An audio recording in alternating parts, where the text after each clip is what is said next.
Untuk tutorial kali ni saya nak ajar cara kita nak melakar buat cookies yang basic cara asas untuk kita buat cookies.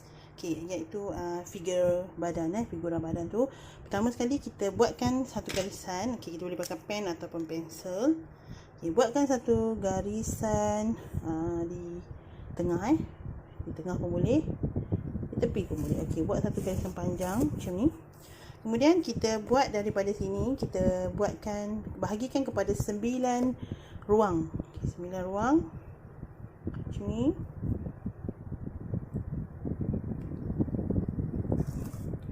Okay, kita kalau tak nak ukur, kita boleh gunakan saja lebar pembaris ni.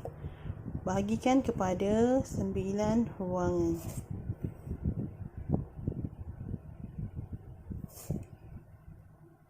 Okey, bila macam ni saya dah siapkan lukis 9 ruangan, kita boleh tulislah untuk mudahkan kita faham. Kita tulis di sini 1, ruangan 1, 2, 3, 4, 5, 6, 7, 8 dan 9. Okey, kita bahagikan kepada 9 ruangan. Dan yang pertama kali, kalau siapa yang tak mahir boleh guna pensel.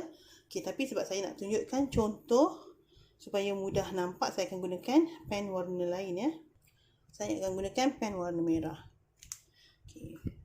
Untuk buat figure badan, yang penting sekali kita kena kenal pasti dahulu posisi kedudukan setiap anggota badan kita lah, supaya mudah untuk kita lukis di lain kali. Okay. Untuk ruangan yang pertama, kita akan lukiskan bahagian kepala. Okay. Untuk mudah, kita bahagikan ruangan ni kepada 2. Okay, saya besarkan. Okay. Bahagikan ruangan kepada 2. Dan kita akan buat satu bulatan. Okey, sebaiknya untuk yang baru kita boleh gunakan pensel lah. Okey, macam ni, buat bulat separuh. Dan untuk bahagian bawah ni kita boleh buat lonjong sedikit untuk buat muka macam tu. Okey, tapi siapa yang mahir, anda boleh terus lukiskan saja bentuk muka macam ni lah. Okey. Boleh terus lukiskan macam ni. Ini siapa yang masih memang tak pandai lukis, tak pandai nak agak ukuran Okay. Jadi dekat sini kita boleh lukiskan telinga lah. Biasanya ini macam bahagian dahi dan atas. Ini bermula daripada bahagian bawah mata dan ke dagu. Kemudian untuk bahagian ruangan nombor 2 ni, kita akan turunkan setengah. Buat bahagi setengah, tapi taklah sampai setengah sangat, atas sikit pun boleh. Kita akan buat satu garis, buat saja garis melintang begini. Okey, lebar untuk setiap ni adalah bersamaan dengan 1/2 bahagian muka kita. Kita agak-agak sajalah maksudnya dari sini ke sini. Okey, jarak ni kita akan pindahkan dari sini ke sini. Okey, faham maksudnya bahagian lebar muka kita ni, lebar muka kita ni kita akan pindahkan satu muka di sini, satu muka di sini. Itu adalah anggaran untuk kita dapatkan lebar bahu. Lukis sahaja garis macam ni. Untuk permulaan ni kita tak perlu fikir untuk buat bentuk badan. Kita fikir dulu kedudukan badan. Okey. Kita akan buat daripada, untuk ruangan nombor 2 ni adalah bahagian dada. Bahagian dada. Jadi dia akan jadi macam ni. Ini adalah bahagian dada, dan terus ke bawah untuk ruangan nombor 3 ni adalah bahagian pinggang. Pinggang ataupun perut. Jadi kita teruskan saja supaya kita faham kat mana kedudukan anggota badan kita. Kita buat satu. Ini adalah garisan sendi Maksudnya bahagian pinggang lah. Bahagian dada tak ada sendi. Okey, untuk bahagian nombor 4 ini adalah kedudukan kawasan pinggul. Okey, kedudukan kawasan pinggul. Okey, untuk bentuk badan kita abaikan dahulu, kita akan belajar tutorial seterusnya. Okey, ini adalah kawasan punggung ataupun pinggul. Okey, punggung. Bahagian ni. Jadi kita tahu nombor 4 kawasan apa, nombor 3 kawasan apa. Okey, kemudian daripada nombor 5 ke 6 adalah kawasan peha ke lutut. Kita boleh buat sahaja macam ni. Macam ni. Dan dekat sini kita boleh buat satu lagi sendi. Sini pun ada sendi. Sini pun ada sendi. Celah kangkang kita tu. Ini bahagian sendi-sendi. Dekat sini kita lukiskan bentuk saja dulu tak perlu detailkan. Dan seterusnya nombor 7 ke 8 adalah bahagian lutut hingga ke buku hingga ke pergelangan kaki. Okey, macam tu. Kat sini ada lagi 2 sendi lah, kiri dan kanan. Tapi dia kalau dekat sini lebar, sini agak kecil sedikit. Dan untuk bahagian nombor 9 ini adalah bahagian tapak kaki. Kalau biasanya kita lukis sepanjang ni, saya tunjuk 2 contoh.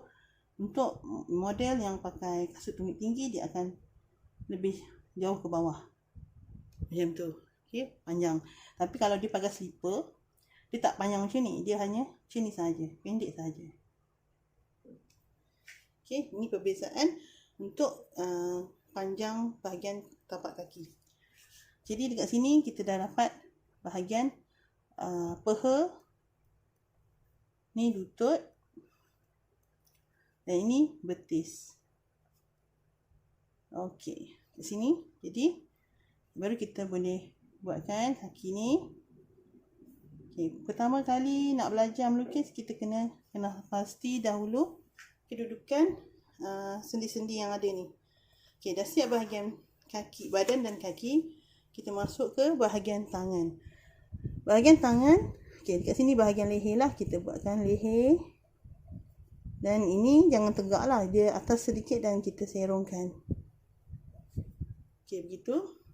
Untuk bahagian tangan pula, bahu, daripada bahu ke siku sehingga ke nombor 3, garis pinggang. Tangan kita biasanya bahagian siku mesti akan sendi di bahagian siku separas dengan bahagian pinggang. Jadi buatkan sendi siku di situ. Kemudian untuk daripada siku ke pergelangan tangan, kita gunakan penuh untuk ruangan nombor 4. Sini satu lagi sendi iaitu pergelangan tangan. Dan seterusnya untuk tangan kita ni, tapak tangan, kita akan gunakan sehingga nombor di ruangan kotak nombor 5. Ini jari, ibu jari. Dan ini adalah jari lain lah. Jadi kawasan ni adalah untuk ruangan tangan dan ruangan. Biasanya tangan kita akan jatuh separas dengan ruangan peha. Sama juga dengan yang ni. Kalau tangan kita lurus tegak ke bawah, yang ni agak sengit. Yang ni saya lukis tegak saja. Dia akan lebih tepat jatuhnya. Macam ni dia sengit. Ini dia akan ke bawah. Dan ini dia akan labuh sedikit daripada bahagian ni. Lagi tinggi tangan kita. Contohnya saya gunakan di sini. Ini adalah contoh posisi tangan yang sedikit terangkat lah. Dia akan naik. Tapi kita kena agaklah untuk lebar satu ruangan ni di sini. Jadi kedudukannya akan berubah. Dia tak akan masuk di ruangan nombor 5 dan dia akan jadi pada ruangan nombor 4. Ini adalah step untuk kita belajar fahamkan dulu kedudukan badan sebelum kita belajar melukis figure badan lebih terperinci lagi.